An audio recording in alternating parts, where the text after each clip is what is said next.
Hey guys, this is Eric. Um, Today I'm here to do my DVD update for the month of September, and I got a lot more than what I thought I was gonna get, because, with me being in film school, this is the first time I've been, or anything close to on my own. I'm living with an aunt and uncle, so I don't really call that alone. But yeah, I got a lot more stuff than I thought I would. Just about to sneeze. I fought it off. Alright, let's get started. Well, the first thing I got, well, it's not the first thing, it's just the first thing on the stack here, is The Legend of the Drunken Master, or The Legend of Drunken Master. It's Jackie Chan. This is the sequel to Drunken Master, which also had Jackie Chan, but this one is considered to be the better of the two, and it's much more famous due to a really famous climax scene, like a final fight scene that took about 4 months to film, and it is just astounding to watch. If you want to learn more about it, go watch James Rolfe's top 10 Jackie Chan fight scenes. Just look it up on YouTube, it's on there. But yeah, he goes into pretty good detail with that fight scene, and yeah, this is a really good Jackie Chan flick for those of you who like to watch his other movies, things other than Rush Hour. So yeah, good movie.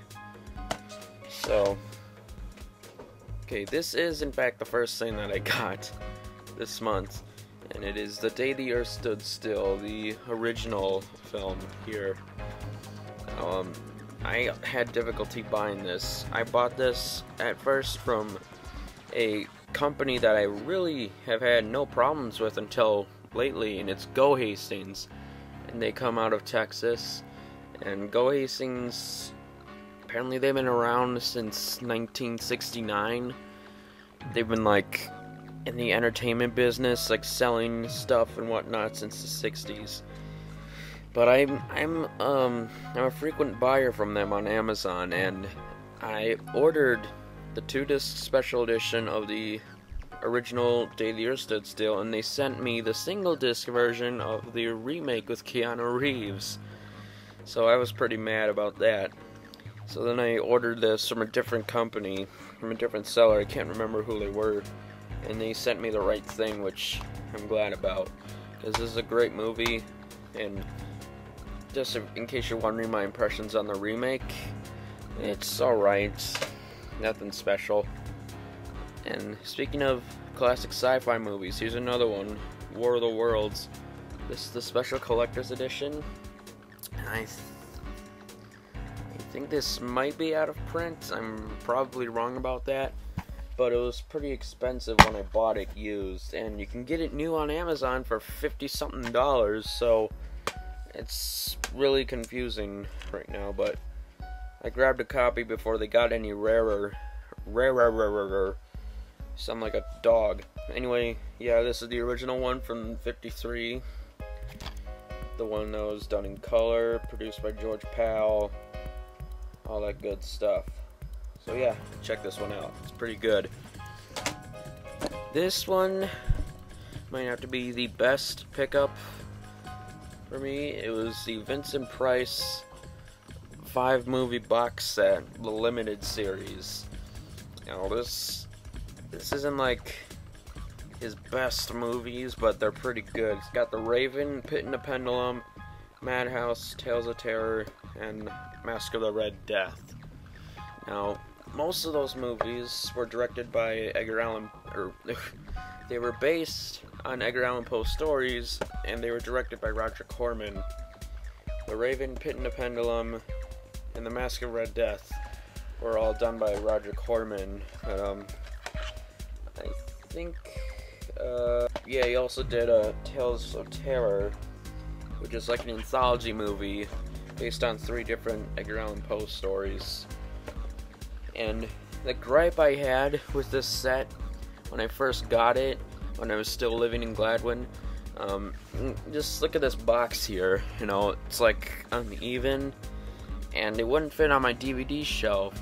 So I had to take the DVDs out of the box, keep the box somewhere safe, and put the DVDs only on this shelf. But now that I live in a different place, shelves are different, so I just put the whole thing in there, which is nice. That's what she said. I'm sorry I said that. That was bad. Okay, moving on. Got Tales from the Crypt Season 3. I eventually want to get all of these. I only have the first 3 seasons. But I was just looking through here, and it's just incredible. So star-studded. One of the executive producers is Robert Zemeckis, which is intriguing. One of the episodes was directed by Michael J. Fox, ironically. There's an episode with John Lovitz and Bruce Boxleitner. For those of you who don't know who Bruce Boxleitner is, he played Tron in the original Tron. And he was also in Tron Legacy, and he was in the, I believe, short-lived Tron Uprising cartoon, again, playing Tron. And, let's see, who else is in this?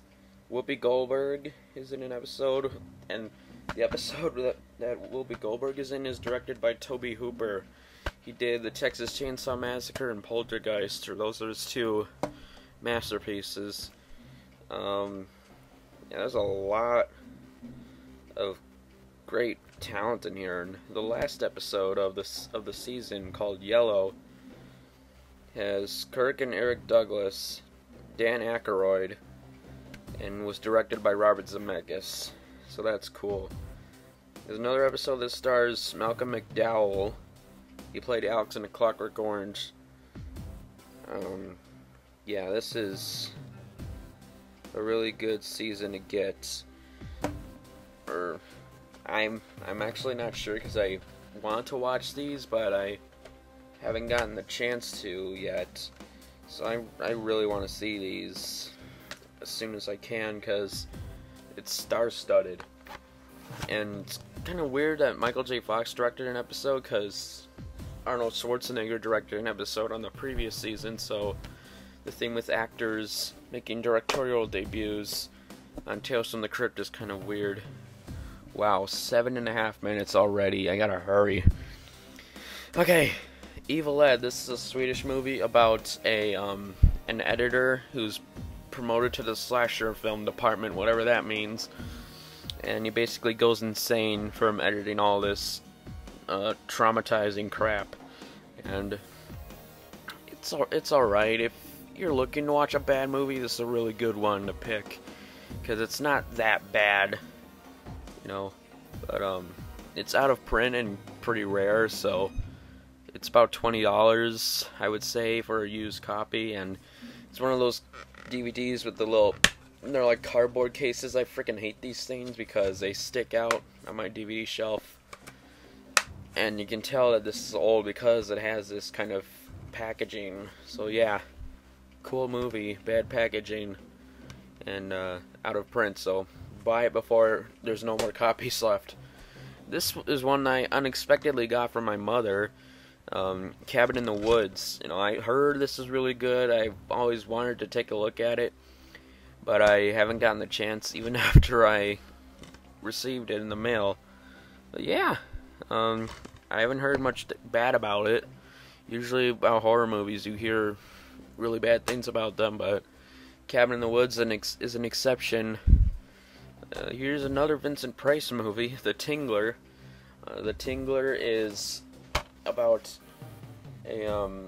this creature that lives in everybody, and basically when you get scared, the Tingler becomes stronger and will kill you, and the only mechanism that we have for defense is screaming. So that's why you never hear about the Tingler attacking anybody, because people scream or whatever when they're scared. So yeah, it's a very interesting movie. It's shot in black and white. It's really good. And this was done by William Castle, the master or the pioneer of the Midnight Spook show. You know, and like for screenings of this movie when it was in theaters, they would plan they would put actors in the theaters that would actually encounter the Tingler, and They would have the seats in the theater. They would have them rigged with like vibrators. That sounds bad, but yeah, they'd have vibrating seats or machines rigged so people would feel the tingle crawling up their back. So it was a good gimmick. You know, that's what William Castle always did with his films, kind of like Alfred Hitchcock. He's master of promotion, self-promotion, and whatnot. And he's another odd filmmaker, Larry Cohen's The Stuff. This movie's about killer yogurt. And it's got Danny Aiello in it. Oh my gosh, this movie sucks. I tried to watch it and I fell asleep during the movie, so I don't know, just look at it. Looks like somebody's getting killed by yogurt. So yeah, it's pretty bad. These, wow, 130 more movies to go. Don't worry, it'll go quick.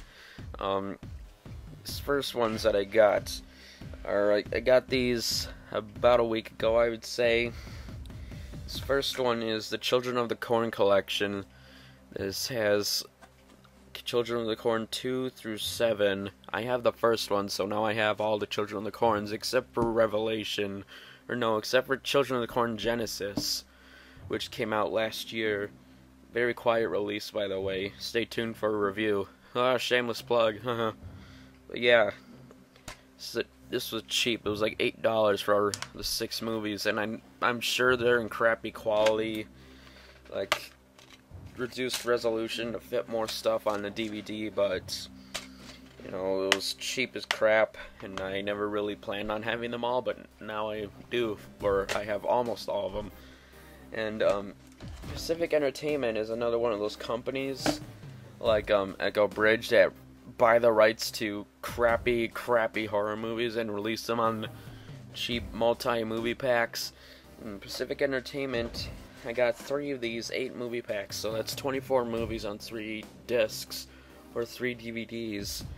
They have zombies, vampires, and horror, and they're extreme zombies, vampires, and extreme horror. So yeah, it says cutting edge cinema. That's bullshit. But yeah, don't buy them. They're pieces of crap movies. And these are some more pieces of crap movies, but they're much more worth it. Actually, I should show you guys something. Hold on a second. Crap, it's all the way up there. I can't reach it. Oh crap, I'm dropping stuff. Okay. Sound like I was pooping. Anyway. Okay, I'm gonna have to show you this one. This is a 50 movie pack put out by Mill Creek Entertainment. This is a horror movie set that they released, which is a really good set, by the way. There's a lot of crappy movies on here, but there's a lot of classics on here, like Nosferatu, Night of the Living Dead, Phantom of the Opera. You know, it's really good value for what you get, even though most of it's crap. And, excuse me, Walmart had a little stand set up where they were selling these things for $10 a piece, which is cheaper than what I got this for on Amazon. So I jumped at it quickly, and I got these 2 sci-fi sets. They didn't have any other horror sets, but they had 2 different sci-fi sets, so that's why I got them. Now I can pretty much guarantee you all of these movies suck. Maybe except for maybe Gamera the Invincible, which is on here. That's the only movie that I have a little glimpse of hope for. But yeah, most of these were done in the 60s, 70s, 80s. There's a movie from 1990 with Brandon Lee in it. No, yeah, it's called Laser Mission. I don't know what that is. It sounds stupid, but anyway. These movies, they're not like super old. Like these go all the way back to the early 20s, and these the oldest movie I was able to find on these 2 sets together was from 1934, I believe. So that's pretty bad, because I would like to have some older sci-fi movies. And one puzzling thing that I found was that Metropolis, the granddaddy of science fiction, or one of the granddaddies of science fiction, is on the horror set, but it's not on either of these sci-fi sets. So that's really stunning to me, that a movie known for being sci-fi, for influencing so many sci-fi movies and stories, is on a horror movie set. So that's always puzzled me. But yeah, those are all my DVDs that I got in September. Look forward to some more horror movie reviews this month. Another DVD update for October. And thanks for watching. I'll see you guys next time.